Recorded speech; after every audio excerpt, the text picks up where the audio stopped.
Raul Malo, early life and education. Raul Francisco Martínez-Malo Jr.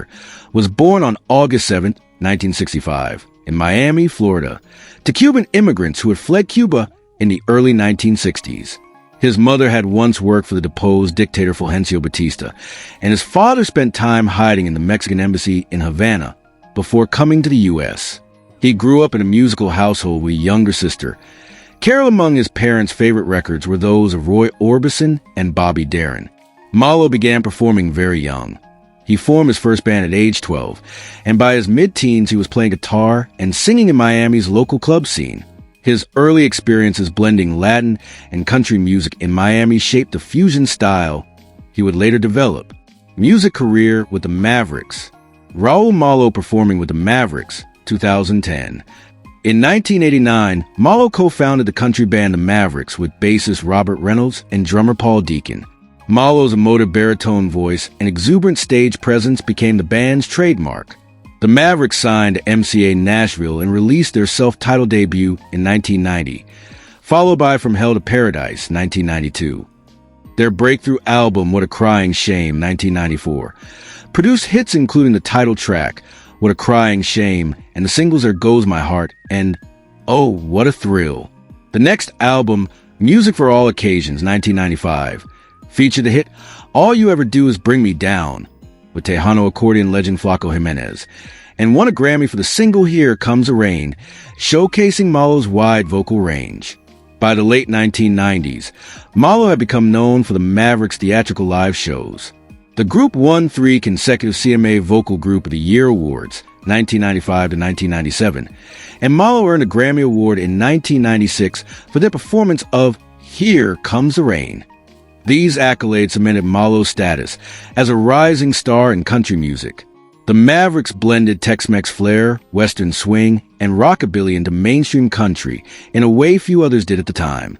Even during a short hiatus in 1999, their legacy of genre-crossing performances and hits kept them popular with a devoted fan base. Solo projects and collaborations. During the early 2000s, after the Mavericks initially split, Malo pursued a solo career. He released his first solo album, Today, 2001, recorded with a large Cuban-American ensemble that showcased his Latin pop roots. This album featured Malo pen originals and Cuban standards, blending his country sound with Spanish-language influences. His subsequent solo albums included You're Only Lonely, 2006, and After Hours, 2007, which consisted of classic country and jazz standards. He later released Lucky One, 2009, and Sinners and Saints, 2010. Malo continued issuing albums into the 2010s, including the live album Around the World Live, 2012, a holiday collection Marshmallow World, 2007, and the instrumental album Say Less, 2023. In addition to his own recordings, Malo collaborated widely. In 2001, he performed with the Latin supergroup Los Super 7, which featured rotating lineups of famed Mexican-American musicians. He co-wrote and produced songs for other artists as well. Notably, Malo did production work and co-writing for country singer Rick Trevino in the early 2000s. He also took on production duties for some Mavericks recordings, illustrating his multifaceted role in crafting the band's sound. Mavericks reunion and later work.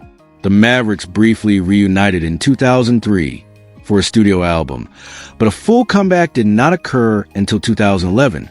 The reformed band, now with guitarist Eddie Perez and keyboardist Jerry Dale McFadden, signed with the Big Machine label and released In Time, 2013, and Mono, 2015. These albums yielded new fan favorites, such as Back in Your Arms Again, As Long as There's Loving Tonight, and Let It Rain on Me. After Mono, the Mavericks issued Brand New Day, 2017, and the fully Spanish-language album En Español, 2020. Later in his career, Malo also released a surprise solo album of instrumental guitar music, Say Less, 2023. Over his career, Raul Malo's artistry was frequently recognized by awards. In addition to the Grammys and CMA honors earned with the Mavericks, Malo received legacy awards for his lifetime contributions.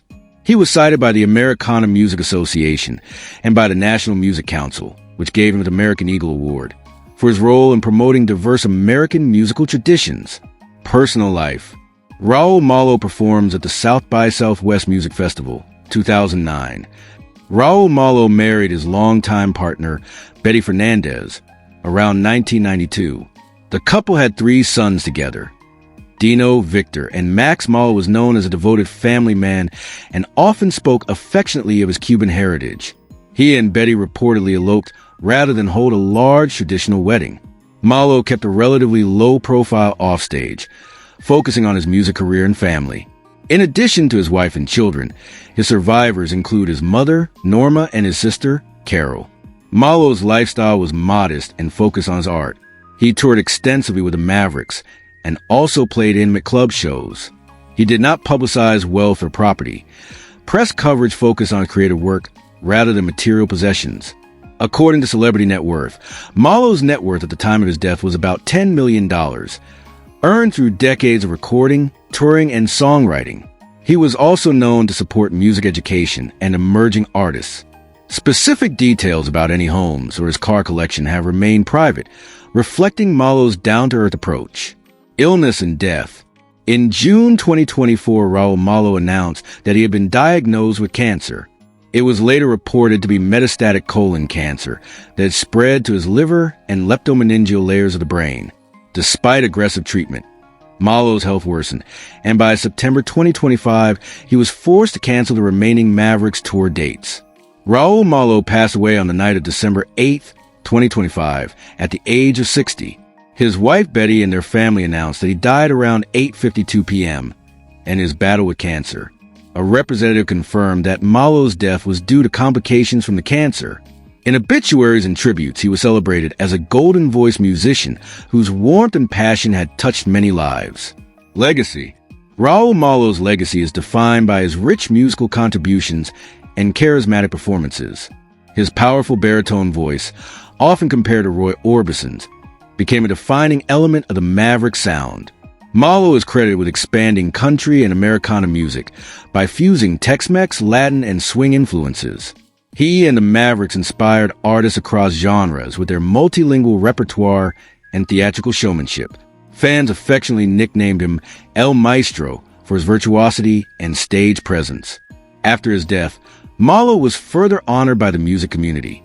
The Mavericks performed tribute concerts in Nashville, Malo's longtime home base, in late 2025, featuring guest artists who had been influenced by him. The Americana Music Association also announced a posthumous Lifetime Achievement Award in Malo's name, commemorating his impact on American roots music. Meanwhile, streaming and sales of the Mavericks album saw a resurgence as fans revisited the band's legacy, net worth, and lifestyle. Over 5 decades as a recording and touring artist, Raul Malo accumulated significant earnings. Celebrity Net Worth estimated his personal fortune at about $10 million. Unlike some entertainers, Malo did not flaunt wealth or luxury. Press accounts describe him as pragmatic and family-oriented. He was not known to live ostentatiously or collect expensive cars. Instead, he invested his resources in music projects and education. Public records show no notable properties in Malo's name, consistent with the modest lifestyle he led. Conclusion. Raul Malo's life story is one of passion, talent, and cultural fusion. Born into Miami's Cuban-American community, he became the golden voice frontman of the Mavericks and a respected solo artist. He embraced music as both profession and a way to honor his heritage. Throughout his life, Malo received industry awards, from Grammys to Americana honors, and earned the admiration of fans worldwide for his generous spirit on and off stage. His death at age 60 left a palpable void in the music world, but his influence lives on through his recordings and the many artists he inspired. If you enjoyed this biography of Raul Malo, please feel free to like, comment, share, and subscribe for more music history content.